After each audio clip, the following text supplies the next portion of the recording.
Bismillahirrahmanirrahim. Assalamualaikum warahmatullahi wabarakatuh. Jumpa lagi dengan kami, saya Aisyah Frida dan kakak Dian Sukma di Crosscheck. Kali ini kami akan sharing dan diskusi tentang realitas cahaya. Realitas cahaya, bahwa segala sesuatu diciptakan dari cahaya. Dalam iman Islam disebut dari Nur Muhammad, Nur cahaya ya. Jadi dalam ilmu fisika juga dijelaskan juga seperti itu. Dan sifat cahaya ini kan juga bersifat gelombang dan partikel. Ini kan yang awalnya nggak ketemu nih antara ilmu satu dengan ilmu lain ya, sampailah pada kesimpulan yang terakhir yang digunakan ya, bahwa cahaya ini memiliki dua sifat, gelombang dan partikel. Nah, ketika diamati dia menjadi gelombang partikel, ketika tidak diamati dia runtuh menjadi gelombang. Nah, dalam esensi kita ya, tubuh kita ini adalah partikel. Esensi rohani kita itu adalah gelombangnya.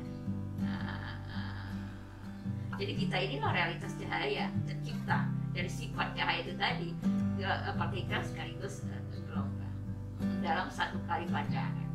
Nah, ilmuwan kan sulit itu lama sekali karena dia tidak eksis dalam waktu bersamaan gitu kan. Tapi kedepannya pasti akan terjadi penemuan-penemuan seperti karena kita ini eksis dalam satu kali kan waktu antara partikel dan gelombang itu tadi. Nah, di sini kita bisa mengambil sebuah kesimpulan gitu kan, tergantung pengamatan. Ketika diamati dia menjadi partikel, diamati diawasi kan, ketika tidak runtuh menjadi gelombang. Maka di dalam agama dikatakan bahwa segala sesuatu dalam pandangan Tuhan, ya kan, pandangan Tuhan. Bahkan di dalam seluruh sel tubuh kita ada dalam pengawasan malaikat. Nah, ketika tidak diawasi, tidak dipandang, tidak dalam pandangan Tuhan, tidak dalam pandangan malaikat, runtuh kita, selesai, finish kita.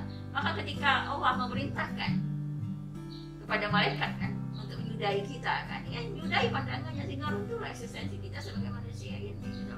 Wafatlah kita itu. Keberadaan kita ini karena pandangan Tuhan. Tuhan memandang, mengawasi melalui malaikat-malaikatnya. Karena eksislah dunia materi ini, eksislah kita ini.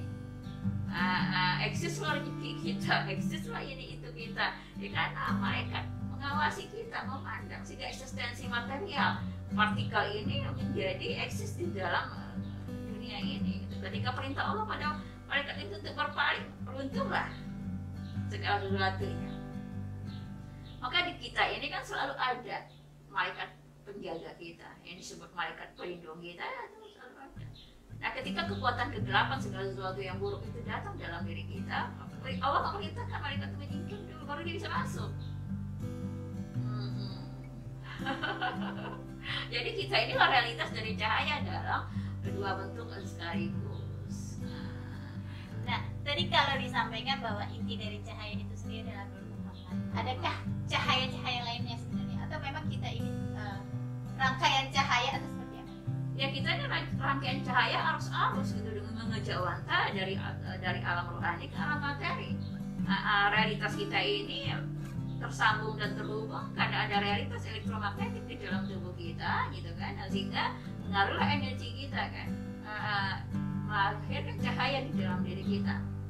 Magnet energi dan arus listrik ini bertemu kan menjadi elektromagnetik, menjadi daya energi, menjadi aura kita. Itu realitas cahaya yang menghijaukan di alam materi membentuk realitas kita. Mata kita bisa membedakan warna satu dengan warna lain karena ada pantulan cahaya yang menimpa. Sehingga mata menangkap warna-warna itu tadi. Ketika tidak ada cahaya, tidak ada lagi kehidupan ini.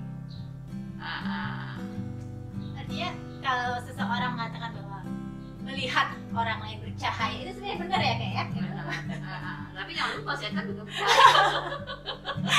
Nah, kalau untuk aura sendiri Kan ada nur ya, cahaya hakiki kita tertinggi, ada nar. Cahaya yang paling rendah, nar, neraka. Karena bumi ini juga, dunia ini diciptakan dari setetes api hitam dari neraka yang dinginkan selama 200 tahun gitu kan. Perjalanan di bawah ke bumi ini panjang sekali. Karena ketika setetes ini diletakkan, lalu enggak meleleh semuanya gitu. kalau dikaitkan dengan aura sendiri, Nah, itu cahaya kita, realitas dari cahaya, dari kesadaran kita memancar, cahaya rohani yang memancar melalui body mental kita, emosional body kita. kita, di dalam body mental emosional kita kan ada informasi genetika kita. Nah, bersinergi dia membentuk realitas kita, realitas aura kita. Apa aura itu genetika dia sifatnya, keturunan sifatnya aura itu. Iya. Artinya meskipun secara tadi inti nurnya itu aktif optimal, tetap auranya belum tentu bisa berubah karena terkait dengan genetik. Iya, belum tentu berubah. Yang berubah itu kan hanya cakranya, lataif-lataifnya. Tapi warna itu harus kita sendiri yang berubah. Karena mutasi kesadaran kita sendiri, pencerahan yang kita alami sendiri gitu loh. Tapi cakra-cakranya ya terjadi perubahan terus-menerus kan. Pada size-nya, pada ukuran aktif pasif aktifnya itu yang bisa dirubah. Untuk mengaktifkannya sebenarnya Ya lagi-lagi napas itu tadi kan gitu loh. Jadi ya luar biasa, bahkan pada gelap sendiri adalah cahaya. Gelap, kondisi gelap itu adalah cahaya. Cahaya tidak bisa ditangkap oleh mata, tapi ditangkap oleh hati kita. Pernah kan kita kami pernah meditasi di ruangan yang sangat gelap sekali dari habis isya sampai mau subuh gitu kan. Buka mata memang gelap kan itu ya. Kita nggak bisa melihat tubuh kita, tapi kita lihat itu adalah layar mental kita. Jadi muncul gambaran-gambaran dari layar mental dan layar spiritual kita.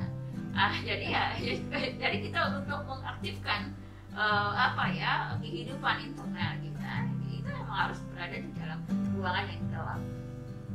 Karena dia juga memicu hormon-hormonnya di dalam tubuh kita untuk mengakses kesadaran spiritual dan kosmiknya, kesadaran di dalam mental kita sendiri. itu auto seperti itu untuk setiap orang. Iya auto, kadang tidak terjadi pada satu hari. Lakukan. Setiap saya pergi meditasi dalam ruang gelap, saya nggak pernah sendiri, paling berlima. Kita mengalami pengalaman yang berbeda-beda ya, dan pasti itu terjadi. Yang membedakan itu apa? Ya walaupun kita duduk di ruangan yang sama, pengalaman kita beda karena mental kita berbeda, informasi di dalam tubuh kita berbeda, dan sehingga muncul di layar mental kita ada pengalaman spiritual yang tidak sama antara satu dengan yang lain. Jadi sifatnya seperti pantulan. Ya pantulan, cerminan diri kita yang kita bisa lihat gitu. Bukan dilihat dalam keadaan mata tertutup karena sudah gelap ya, dalam keadaan mata terbuka kita bisa melihat itu dengan baik dan jelas. Bahkan pendengaran kita juga bisa mendengar. Karena ya lihat tuh cahaya di atas ya, padahal gelapnya kita bisa lihat ya dengan mata terbuka kan. Ya karena yang luar biasa kegelapan itu secara alamiahnya memang melahirkan cahaya. Ya. Dia hanya tidak dijangkau oleh mata, pandangan mata, tapi dia bisa dijangkau oleh mata hati kita.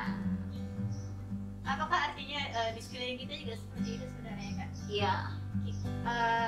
Bila kondisi gelap Nah, kita akan mampu melihat seperti itu ya, Iya. dari sisi mata batin. Tapi pun ada tingkatan tertentu yang bisa memandang meskipun dalam cahaya ruangan. Iya, betul sekali. Bahkan di dalam kegelapan batin ya, semakin gelap batin seseorang, potensi cahayanya semakin tinggi. Tantangannya juga semakin tinggi kan. Kadang-kadang ketika orang jahatnya luar biasa dulu terlihat ya, tapi ketika dia tobat kan luar biasa solehnya gitu.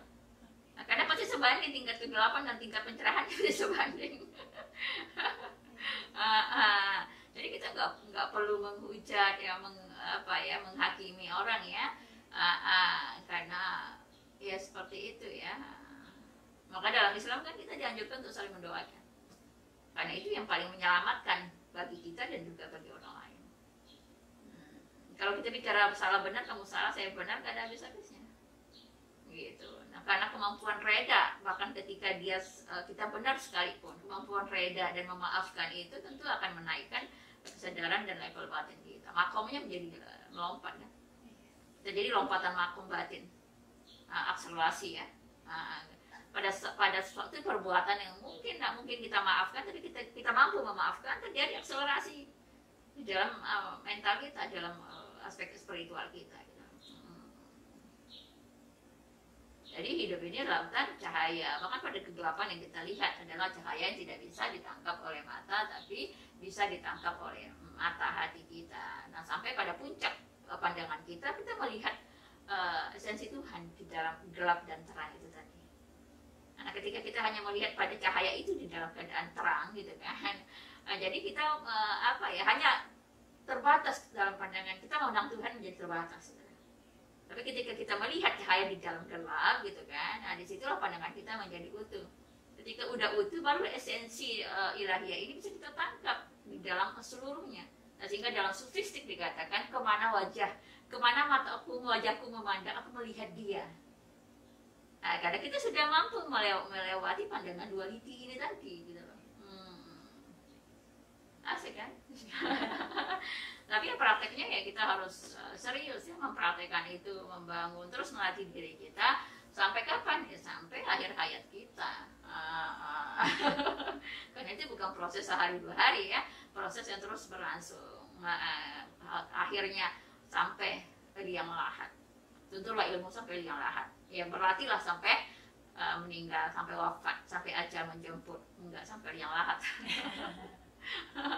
Nah itu tema kita tentang realitas cahaya, bahwa hidup ini adalah lautan cahaya, baik pada gelap maupun pada terang, baik pada keburukan maupun pada kebaikan, baik pada salah maupun benar. Ketika kita sudah melampaui pandangan dualitas, disitulah kita mampu menangkap esensi ilahiyah pada segala keadaan dan kenyataan. Mungkin itu aja teman-teman, sahabat semua, semoga bermanfaat. Sharing tentang kehidupan. Channel Crosstek ini memang lebih fokus kepada sharing kehidupan. Temanya beragam dan apa saja, karena luas ya kalau bicara tentang kehidupan. Semoga bermanfaat. Assalamualaikum warahmatullahi wabarakatuh. Crosstek.